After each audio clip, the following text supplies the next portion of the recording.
নমস্কার বন্ধুরা, আজকের রেসিপি গাঁটি কচুর বড়ার তরকারি। গাঁটি কচু তো আপনারা অনেকভাবেই খেয়ে থাকেন, একবার এইভাবে খাবেন, খেতে কিন্তু অসাধারণ লাগে। আসুন তাহলে রেসিপিটা দেখা যাক। এখানে আমি হাফ কিলো গাঁটি কচু নিয়েছি। গাঁটি কচুগুলোকে একটা কুকারের মধ্যে নিয়েছি, তার মধ্যে হাফ চামচ লবণ দিয়ে 2টো সিটি দিয়ে গাঁটি কচুগুলোকে সেদ্ধ করে নিয়েছি। সেদ্ধ করার পরে গাঁটি কচুগুলোকে তুলে ঠান্ডা করে নিয়েছি। এবার খোসাগুলোকে খুব সাবধানে ছাড়িয়ে নিয়েছি। খোসাগুলো ছাড়ানোর পরে এবার সেদ্ধ গাঁটি কুচিগুলো একটা বাটির মধ্যে নিয়ে নিয়েছি। এবার হাতের সাহায্যে খুব ভালো করে ম্যাশ করে নিয়েছি। এমন করে ম্যাশ করতে হবে যেন কোনো লাম্পস বা গুটলি না থাকে। ভালো করে ম্যাশ করার পরে এবার কিছু বাইন্ডিং করার জন্য এখানে আমি 4 চামচ বেসন দিয়ে দিলাম, 3 চামচ চালের গুঁড়ো দিলাম, হাফ চামচ হলুদের গুঁড়ো দিলাম, হাফ চামচ লঙ্কার গুঁড়ো দিলাম, হাফ চামচ জিরে গুঁড়ো দিলাম, আদা রসুন কাঁচা লঙ্কা বেটে রেখেছিলাম তার থেকে হাফ চামচ দিলাম। ভালো করে এবার মেখে নিলাম। হ্যাঁ, পরে আমি 1 চামচ লবণ আর স্বাদ অনুসারে মিষ্টি দিয়েছিলাম, সেটা দেখাতে ভুলে গেছি বন্ধুরা। এবার জল ছাড়াই মিশ্রণটা ঠিক এরকম টাইট মতো মেখে নিতে হবে। মিশ্রণটাকে এবার 5 মিনিট রেস্টে রাখতে হবে।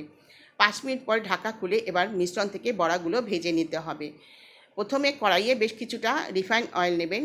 তেলটাকে প্রথমে হাই ফ্লেমে গরম করে নেবেন। চেক করে দেখবেন তেলটা গরম হয়েছে কিনা। গরম হলেই এবার বড়াগুলো ছোট ছোট গোল মতো করে নিয়ে ভেজে নেবেন।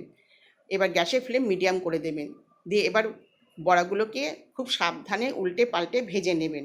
যখন হালকা লাল রকমের মতো হয়ে আসবে তখন বড়াগুলোকে তুলে নেবেন। এইভাবে বাকি বড়াগুলোকেও আপনারা খুব সাবধানে উল্টে পাল্টে লাল লাল করে ভেজে তুলে নেবেন। এবার এই বড়ার তরকারি করার জন্য একটা মশলার পেস্ট বানিয়ে নেবেন।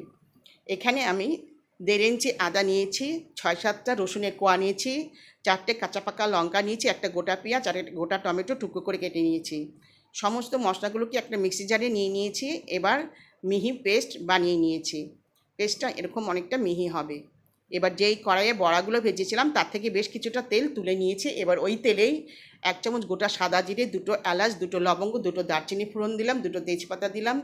এবার কিছুক্ষণ ভাজার পরে একটা গোটা পেঁয়াজ কুচিয়ে দিলাম, দিয়ে হালকা করে ভেজে নিয়ে এবার সেই মশলার পেস্টটা দিয়ে দিলাম। দিয়ে বেশ কিছুক্ষণ এবার একটু কষিয়ে নিলাম। 2-3 মিনিট কষিয়ে নেওয়ার পরে এবার বাকি মশলাগুলো অ্যাড করে দিলাম।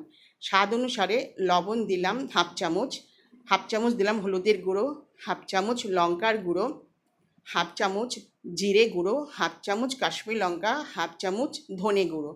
এবার 3-4 মিনিট ধরে খুব ভালো করে কষিয়ে নিতে হবে। ততক্ষণ কষাতে হবে যতক্ষণ না মশলা থেকে তেল ছেড়ে আসে আর কাঁচা গন্ধটা চলে যায়।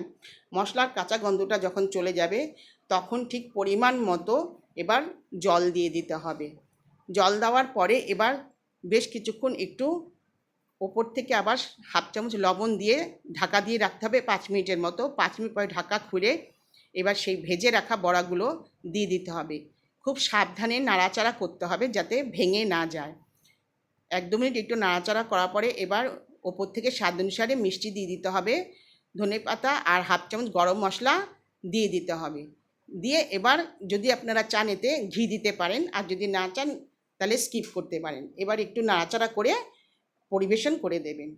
এই গাঁটি কচুর বড়ার তরকারি খেতে কিন্তু দারুণ লাগে। রুটি, ভাত, পরোটা, লুচি সব কিছুর সঙ্গেই আপনারা এই তরকারিটা খেতে পারবেন।